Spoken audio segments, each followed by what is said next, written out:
ప్రముఖ young heroine శ్రీలీలపై తాజాగా criminal case file చేయాలి అంటూ ఏపీ స్టూడెంట్ జేఏసీ జిల్లా అధ్యక్షుడు అమర్ యాదవ్ డిమాండ్ చేయడం సంచలనంగా మారింది. అనంతపురంలో జరిగిన స్టూడెంట్ జేఏసీ జిల్లా కార్యవర్గ సమావేశంలో పాల్గొన్న ఆయన శ్రీలీలపై కేసు ఫైల్ చేయాలంటూ ఆయన చేసిన కామెంట్స్ సర్వత్రా చర్చానీయాంశంగా మారాయి. అసలు విషయంలోకి వెళ్తే శ్రీ చైతన్య విద్యా సంస్థలకి బ్రాండ్ అంబాసిడర్గా యంగ్ హీరోయిన్ శ్రీలీల వ్యవహరిస్తున్న విషయం తెలిసిందే. ఇప్పుడు ఈ కారణంగా ఈమెపై క్రిమినల్ కేసు ఫైల్ చేయాలని ఆయన పిలుపునిచ్చారు. సమావేశంలో అమర్ యాదవ్ మాట్లాడుతూ తమ స్కూల్ కాలేజీల్లో చేరితే మంచి ర్యాంకులు వచ్చేలా చేస్తామంటూ విద్యార్థుల తల్లిదండ్రుల నుంచి లక్షల్లో ఫీజులు వసూలు చేస్తున్నారని మండిపడ్డారు. ఇలాంటి సంస్థలకి బ్రాండ్ అంబాసిడర్గా వ్యవహరిస్తున్న శ్రీలీలపై కూడా క్రిమినల్ కేసు నమోదు చేయాలి అంటూ డిమాండ్ చేశారు. ప్రజెంట్ ఈ విషయం సోషల్ మీడియాలో వైరల్ అవుతుంది. కన్నడ ఇండస్ట్రీకి చెందిన ఈమె తొలిసారి పెళ్లి సందడి అనే సినిమా ద్వారా ఎంట్రీ ఇచ్చింది.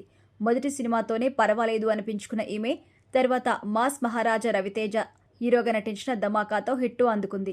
తర్వాత పలువురు స్టార్ హీరో, సీనియర్ హీరో సినిమాలో కూడా అవకాశం అందుకుంది. తరువాత ఒకే ఏడాది 9 సినిమాలకి సంతకం చేసిన హీరోయిన్గా కూడా రికార్డు క్రియేట్ చేసింది. ఇక ఫైనల్గా చివరికి నితిన్ వెంకీ కుటుంబల కాంబినేషన్లో వచ్చిన రాబిన్ హుడ్ సినిమాలో హీరోయిన్గా నటించింది. ఈ సినిమా హిట్ అవుతుందని ఎన్నో కలలు కంది, కానీ అది పెద్దగా వర్కౌట్ కాలేదు. ఇక ఇప్పుడు ఏకంగా పవర్ స్టార్ పవన్ కళ్యాణ్ సినిమాలో అవకాశం అందుకుంది. ప్రముఖ డైరెక్టర్ హరీష్ శంకర్ దర్శకత్వంలో పవన్ కళ్యాణ్ హీరోగా నటిస్తున్న ఉస్తాద్ భగత్ సింగ్ సినిమాలో హీరోయిన్గా అవకాశం అందుకుంది.